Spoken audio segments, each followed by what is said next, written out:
नमस्ते सदा वत्सले मातृभूमि। आज हम लोग एक ऐसे विषय पर चर्चा करने वाले हैं जो विषय मुझे लगता है कि मुझे नहीं उठाना चाहिए था, लेकिन आज की आवश्यकता है।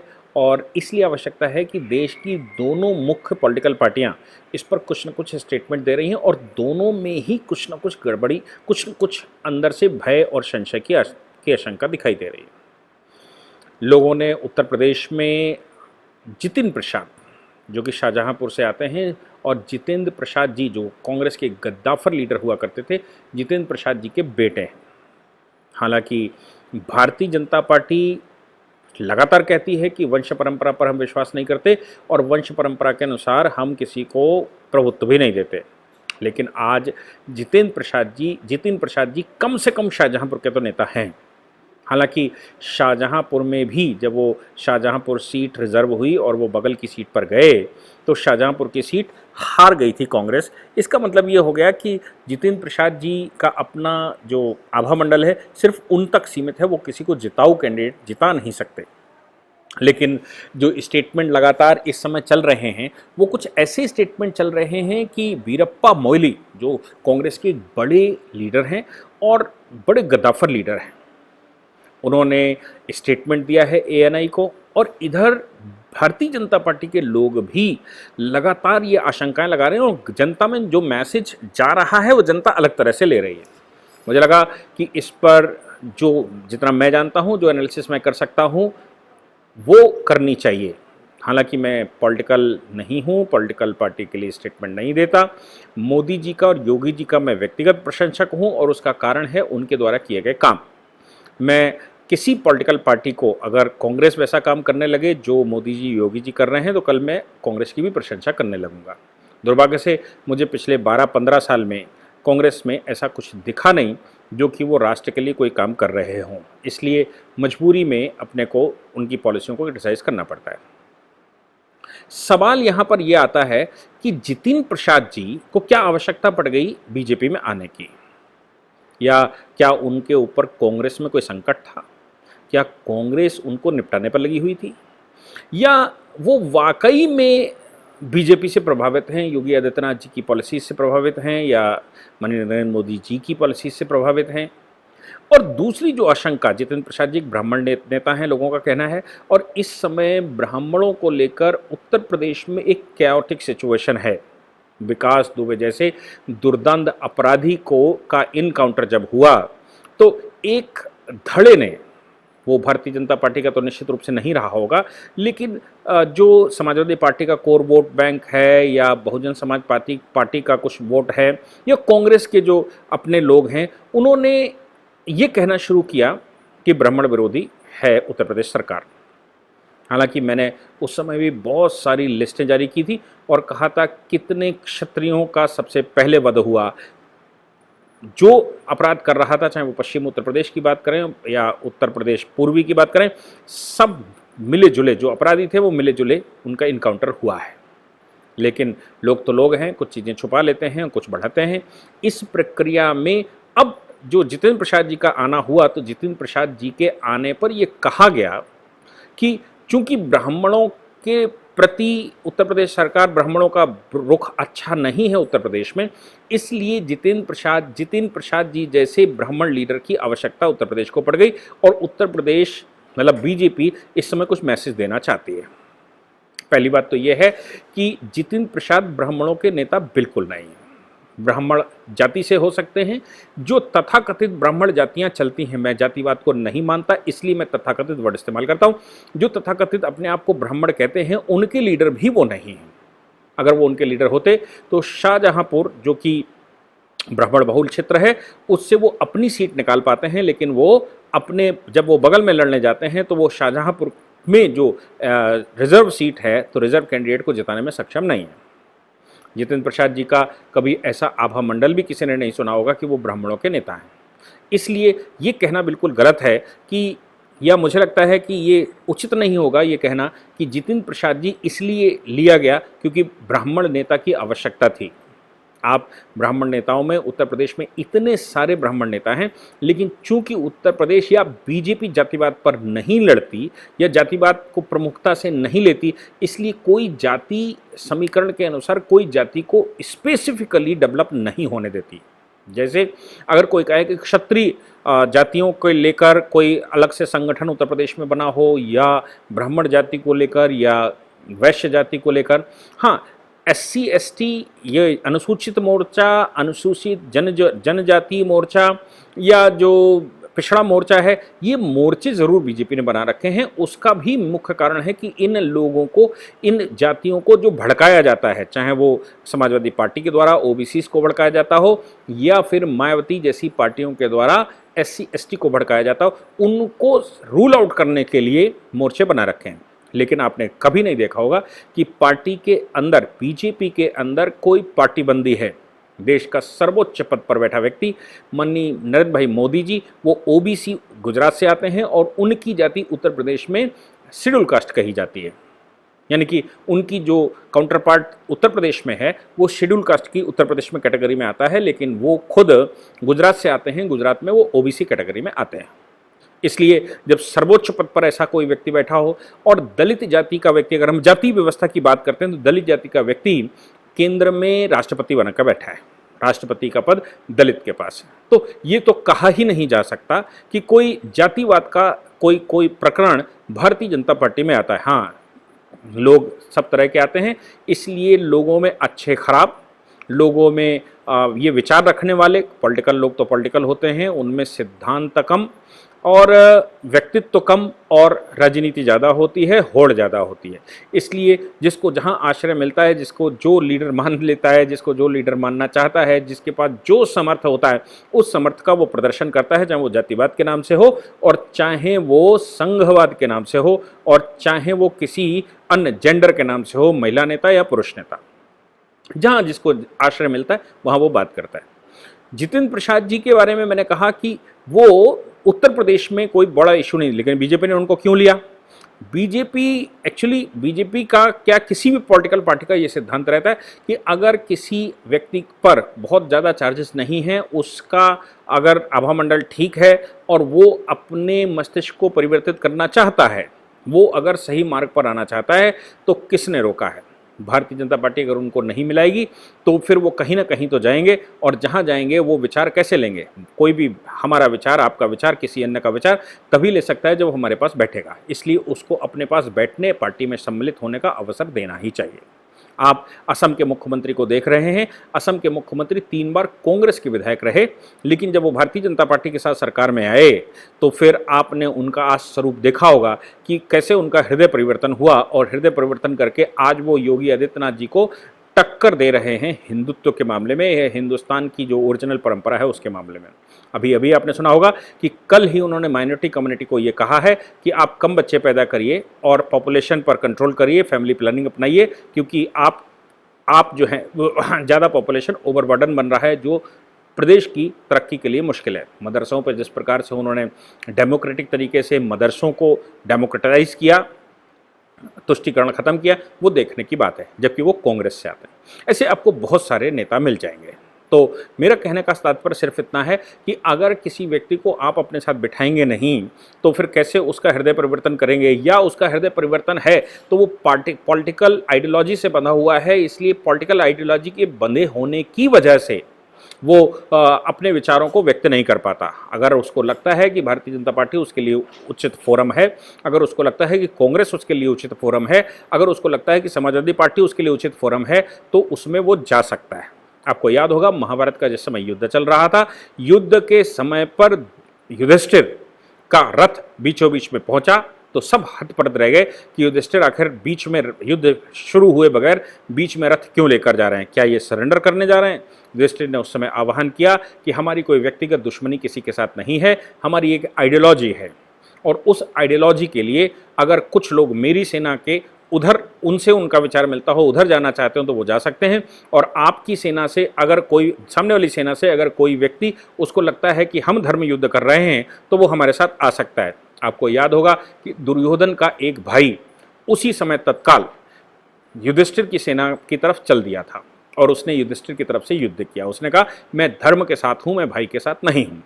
इसलिए आवाहन तो करना ही पड़ेगा कि धर्म के साथ कौन है। अगर बीजेपी धर्म का युद्ध लड़ रही है, भले ही उसमें इतनी सारी बाधाएं आ रही हैं, धर्म का युद्ध लड़ रही है, तो उसको आवाहन करना ही होगा कि अगर जो युद्ध धर्म का युद्ध करना चाहता है वो मेरे साथ आए।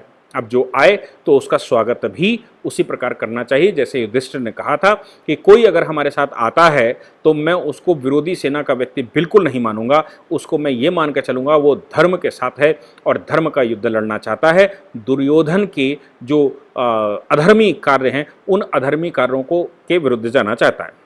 ऐसे ही विभीषण के बारे में भी कि भगवान राम के शरण में जब वो आए तो भगवान राम ने विभीषण को विरोध नहीं किया। उन्होंने कहा जो धर्म का युद्ध करना चाहता है वो हमारे साथ लड़ सकता है, हमें उस पर विश्वास करना ही होगा। इसलिए बीजेपी का तो मैं ये सोच के चलता हूँ कि अगर कोई आया है और किसी भी पार्टी का उसको लगता है कि मेरी आइडियोलॉजी ठीक है, मैं देश के लिए काम कर रहा हूँ, तो उसके साथ आने पर किसी को कोई समस्या नहीं हो सकती। पार्टियाँ उसको लेती ही। हाँ, कोई अपराधी आता है, कोई बड़े अपराध का व्यक्ति आता है जिसको अपराधी घोषित किया जा चुका हो, जिसके खिलाफ क्रिमिनल केसेस इस प्रकार के दर्ज होने के अलावा उसके खिलाफ कुछ वारंट इश्यूज हों, वो लॉ एंड ऑर्डर का सपोर्ट ना कर रहा हो, लॉ के विरुद्ध काम कर रहा हो, या जो सजा याफ्ता हो, ऐसे लोगों को अपने साथ लेने से परहेज करना चाहिए। मेरा मानना यह है कि ऐसे लोगों को भी अगर आप अपने साथ रखते हैं और उनका हृदय परिवर्तन कर सकते हैं तो करना चाहिए। क्यों? क्योंकि अपराध से हमको घृणा है, अपराधी से नहीं। अपराधी को तो हम व्यक्तित्व निर्माण कर ही लेंगे, जैसा है वैसा लेना और अपने योग्य बनाना और उसकी धारणा, अवधारणा और धर्म परिवर्तन या धर्म के साथ चलवाने के लिए उसको प्रशिक्षित करना, ये हर एक व्यक्ति का कर्तव्य होना चाहिए, जो सभी लोग करते ही होंगे। अब बात आती है कि जितिन प्रसाद के साथ क्या कांग्रेस के अंदर कुछ गलत होने जा रहा था? आपको याद होगा कि जो G23 बना था, यानी कि ग्रुप 23, उस ग्रुप 23 में कांग्रेस के जो बड़े सारे लीडर थे, बड़े जितने मोस्टली लीडर थे, उन्होंने कांग्रेस प्रेसिडेंट सोनिया गांधी को यह आह्वान किया था कि इसका रीस्ट्रक्चर किया जाए और पार्टी को कुछ ऐसा किया जाए जिससे कि पार्टी सस्टेन कर सके। कश्मीर में उसकी एक बैठक भी हुई थी। हालांकि वीरप्पा मोइली पहले पत्र लिखने वालों में थे, बाद में वीरप्पा मोइली को यह अंदाजा हो गया कि अगर मैं इसमें शामिल रहा तो कांग्रेस निपटाने वालों में नंबर 1 है। वो कभी भी किसी को भी, चूंकि वो मुस्लिम अवधारणा से बहुत ज़्यादा प्रभावित रहते हैं, तो वो किसी को भी छोड़ते नहीं। इसलिए ये बिल्कुल उनके दिमाग में आया होगा और उन्होंने लास्ट इंस्टेंट पर विड्रॉ कर गए। अब विड्रॉ कर आज वो अपने आप को ये सिद्ध करने की कोशिश कर रहे हैं कि सोनिया गांधी और जो नकली गांधी परिवार है उसके वो कितने नज़दीक है। इसलिए उन्होंने स्टेटमेंट जितिन प्रसाद के खिलाफ दे डाला। उस स्टेटमेंट ने बहुत कुछ राज खोले, उन राजों पर हम लोग चर्चा करना चाहते हैं। आपको याद होगा कि सोनिया गांधी जिस समय सत्ता में आई राजीव गांधी के बाद, तो जितेंद्र प्रसाद जी, उस समय ये आज के शरद पवार, उस समय अर्जुन सिंह, नारायण दत्त तिवारी, पीए संगमा, सीताराम केसरी, माधवराव सिंधिया और राजेश पायलट, ये कुछ बड़े नाम थे जिन्होंने सबने कांग्रेस प्रेसिडेंट होने का नॉमिनेशन किया था। लेकिन सोनिया गांधी को यूनानिमस चुनने के लिए इन सभी का या तो पार्टियां छोड़कर गए या इनकी मृत्यु हो गई। सीताराम केसरी की मृत्यु हो गई, जितेंद्र प्रसाद जी की मृत्यु हो गई। उस समय माधवराव सिंधिया प्लेन एक्सीडेंट में मारे गए, राजेश पायलट कार एक्सीडेंट में मारे गए और बाकी लोगों ने विड्रॉ कर गए। विड्रॉ करने का मतलब ये शरद पवार ने नई पार्टी बना ली। शरद पवार के अलावा अर्जुन सिंह और नारायण दत्त तिवारी ने अलग पार्टी बना ली, पीए संगमा ने अलग पार्टी बना ली, सीताराम केसरी की मृत्यु हो गई। यानी कि कोई भी कैंडिडेट इन के प्रकार ने जो भी ईश्वरी आपदा रही हो या मानवीकृत रहा हो, लेकिन इनमें से कोई भी सस्टेन नहीं कर पाया और सोनिया जी प्रेसिडेंट बन गई। सोनिया जी को यह एहसास बिल्कुल इस समय भी होगा कि अगर कमान किसी और के हाथ में गई तो कहीं वैसा ही प्रकरण फिर से ना दोहराना पड़े, इसलिए इस बार उन्होंने कमान छोड़ने से ही मना कर दिया। कभी वो राहुल गांधी को बैठाती तो कभी वो स्वयं प्रेसिडेंट बन जाती, लेकिन वो सीट को छोड़ना नहीं चाहती क्योंकि ऐसा ना हो कि 2002, 3, 4 का प्रकरण फिर से रिपीट करना पड़े। अब ऐसा अगर मानकर बैठा जाएगा तो फिर राहुल गांधी को एस्टैब्लिश करना है, तो राहुल गांधी के साथ की जो यंग ब्रीड है, क्योंकि सोनिया गांधी के विरुद्ध भी ज़्यादातर वो लोग थे, राजेश पायलट, माधवराव सिंधिया, जितेंद्र प्रसाद, ये सब राजीव गांधी के साथी थे, यानी कि young leaders with Rajiv Gandhi थे। और इन्हें सबने क्लेम किया था। क्या अब की पॉलिसी ऐसी नहीं होनी चाहिए सोनिया गांधी कि राहुल गांधी के साथ इस प्रकार के लीडर्स को इस्टेब्लिश ही ना होने दिया जाए, उनको बाहर ना निकलने दिया जाए, उनकी पब्लिक फेम ना होनी चाहिए, उनको अगर निपटाना पड़े तो उनको निपटाया जाए। इसी क्रम में ज्योतिरादित्य सिंधिया को हमने देखा कि ज्योतिरादित्य सिंधिया का करियर खत्म लगभग कर दिया गया था। मजबूरी में वो इधर भारतीय जनता पार्टी की तरफ आए क्योंकि उनको लीडरशिप अगर करनी है और उनको अपने पिता की तरह कहीं वो उस घटनाक्रम से न गुजरना हो तो फिर उनको इधर आना पड़ा। राजेश पायलट के बेटे सचिन पायलट के साथ क्या हो रहा है वो हम सब देख रहे हैं, लेकिन जो जितेंद्र प्रसाद के साथ होने जा रहा था वो भी हम सबको पता होना चाहिए। पहले तो जितेंद्र प्रसाद जी को बंगाल चुनाव का प्रभारी बना दिया गया। आप समझते हैं कि किसी भी पॉलिटिकल पार्टी में, किसी बड़े स्टेट में जो इतना क्रिटिकल स्टेट हो, उस स्टेट का प्रभारी बनाना यानी कि या तो सबसे ज़्यादा उस पर विश्वास करना, और अगर हार तय है तो फिर किसी व्यक्ति को निपटाने के उद्देश्य से बनाया जाता है। जितेंद्र प्रसाद जी G27 क्या था वो 37 जो भी था उसके, चूंकि G23 के पार्ट थे, इसलिए अब राजेश पायलट के बेटे ऑलरेडी हाशिए पर खड़े हुए हैं, यानी कि सचिन पायलट हाशिए पर खड़े हुए हैं, ज्योतिरादित्य सिंधिया बाहर हो चुके हैं। अब बीरप्पा मोइली का बेटा बचा, और बचने वालों में ऐसे 2-3 लीडर्स अब बचे यंग में जिनका अपना प्रभाव है, और फिर जितेंद्र प्रसाद जी बचे, क्योंकि जितेंद्र प्रसाद जी का प्रभाव उन पर दिखता है, इसलिए जितेंद्र प्रसाद जी के बेटे जितेंद्र प्रसाद जी बचे। तो जितेंद्र प्रसाद जी हालांकि वो ग्राउंड के लीडर नहीं हैं, हालांकि उनके पास अपना कोई अभा मंडल नहीं है, हालांकि वो सिर्फ पिता के नाम से अपने आप को बना रहे हैं, लेकिन वो मिनिस्टर रहे, इसलिए कुछ ना कुछ प्रभाव तो जनता में होता ही है, और पिता के कुछ गुण तो आए ही होंगे। इसलिए जितेंद्र प्रसाद जी भी भविष्य में कांग्रेस को चैलेंज कर सकते हैं। राहुल गांधी की जो ताजपोशी होनी है उस ताजपोशी को जितेंद्र प्रसाद जी चैलेंज कर सकते हैं। इसलिए जितेंद्र प्रसाद जी को निपटाने ऐसे सीधा नहीं निपटाया जा सकता, क्योंकि 2 लीडर्स को ऑलरेडी निपटा रहे हैं, तो उनको बंगाल का प्रभारी बना दिया गया। बंगाल का प्रभारी बनाने के बाद बंगाल में जिस प्रकार से कांग्रेस ने चुनाव लड़ा वो सब ने देखा, कितना राहुल गांधी ने वहां रैलियां की, कितना प्रियंका गांधी ने उसमें जोर लगाया, कितना सोनिया गांधी स्वयं ने जोर लगाया, या कांग्रेस के सब बड़े नेताओं ने कितना जोर लगाया, ये सब ने वहां पर देखा। इसका मतलब साफ था कि वहां पर जितेंद्र प्रसाद जी को निपटाने के उद्देश्य से उनको वहां का प्रभारी जरूर बनाया गया, लेकिन उद्देश्य सिर्फ उनको निपटाना था। इसीलिए पॉलिटिकली वहां इनएक्टिव दिखाई पड़ी, और बंगाल चुनाव में यह हश्र होना ही था। अब बंगाल चुनाव में यह हश्र होना था, राहुल गांधी ने वहां सभाएं नहीं करी। इसका मतलब यह हो गया कि अब अगर कोई निपटेगा, अगर बंगाल में जीत जाते तो यह होता कि सोनिया गांधी दूर से ही कंट्रोल कर रही थी, या ये राहुल गांधी दूर से कंट्रोल कर रहे थे और वाह, लेकिन हारे तो सीधी सी बात है, ना सोनिया का दोष है और ना ही राहुल का दोष है, ना ही पार्टी का दोष है। हारे तो फिर जितेंद्र प्रसाद का दोष है। अब इस बात को लेकर जितेंद्र प्रसाद के खिलाफ एडमिनिस्ट्रेटिव कार्रवाइयां शुरू होने ही जा रही थी कि उनको कैसे साइडलाइन किया जाए। ये खबरें निश्चित रूप से जितेंद्र प्रसाद जी को पता लगी ही होंगी, क्योंकि वो पुराने लीडर हैं, इसलिए उनके कुछ विश्वास पात्र लोग तो ऐसे होंगे ही जो सोनिया एंड कंपनी के साथ भी हैं। अब जितेंद्र प्रसाद जी के साथ चूंकि ऐसा होने जा रहा था, तो अब उनके पास क्या सोल्यूशन बचता है? उनके पास 2 सोल्यूशन बचते हैं। या तो वो कांग्रेस से इस्तीफा देकर एक नई पॉलिटिकल पार्टी बनाएं। अब नई पॉलिटिकल पार्टी बनाने के लिए व्यक्ति का या जो लीडर है उसके पास अपना दमखम भी होना ही चाहिए। जितेंद्र प्रसाद जी अपनी शाहजहांपुर सीट जो उनको रिजर्वेशन की वजह से छोड़नी पड़ी, वो सीट वो नहीं जितवा सकते थे, तो बाकी सीटों पर कैसे वो प्रभाव डालते? या शाहजहांपुर के अगल बगल की कितनी सीटों पर, फर्रुखाबाद हो गया, शाहजहांपुर के अगल बगल में फर्रुखाबाद, बरेली, पीलीभीत और हरदोई, कन्नौज, क्या इन सीटों पर कोई प्रभाव उनका है? या शाहजहांपुर के अंदर की ही विधानसभा की सीटों पर कोई उनका प्रभाव है? अगर उनका प्रभाव ऐसा नहीं है तो वो पॉलिटिकल पार्टी कैसे बनाएंगे और कैसे चलाएंगे?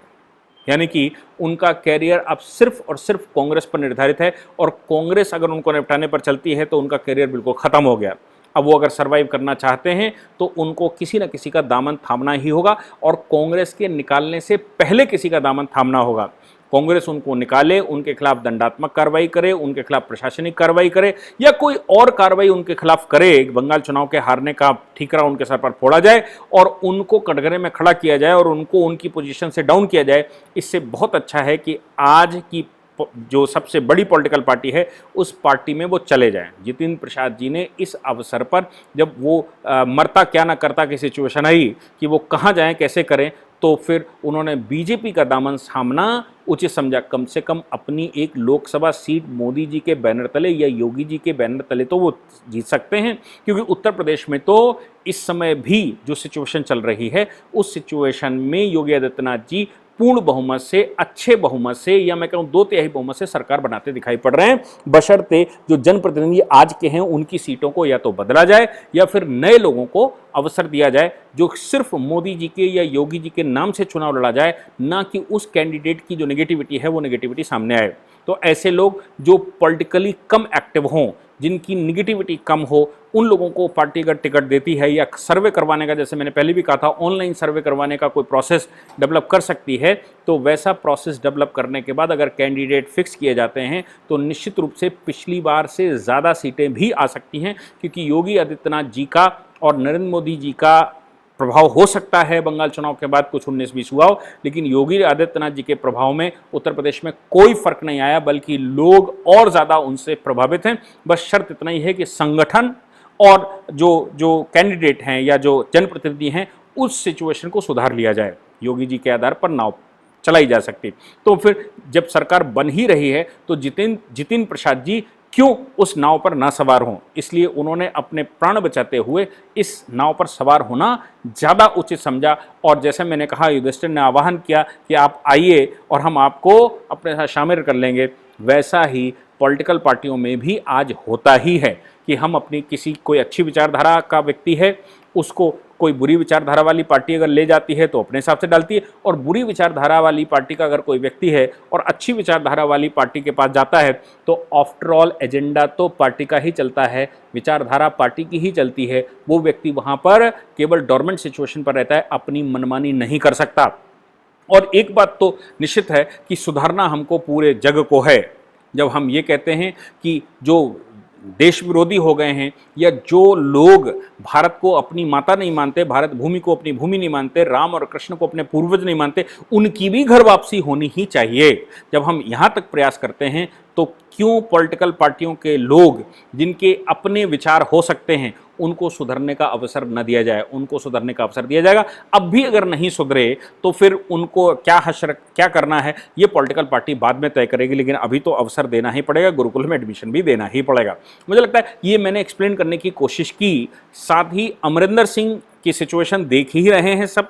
जब अमरिंदर सिंह जैसे गद्दाफर लीडर के साथ ऐसा कुछ हो सकता है जो हो रहा है, जब सचिन पायलट के साथ ऐसा हो सकता है, जब ज्योतिरादित्य सिंधिया के साथ ऐसा हो सकता है, तो जितिन प्रसाद जी तो उनसे बहुत छोटे लीडर हैं। इसलिए जितिन प्रसाद जी अपने आप को, अपने पॉलिटिकल करियर को बचाने के उद्देश्य से इधर आएँ, इनका स्वागत होना चाहिए। और ये ध्यान रखना चाहिए कि जितिन प्रसाद जी निपटने वाले थे और कांग्रेस उनको निपटाने वाली थी, ऐसा एहसास होता है। इस कारण जितिन प्रसाद जी इधर आए। इसका कोई ब्राह्मण एंगल नहीं निकाला जाना चाहिए, इसका कोई और दूसरा एंगल नहीं निकाला जाना चाहिए। Thank you very much.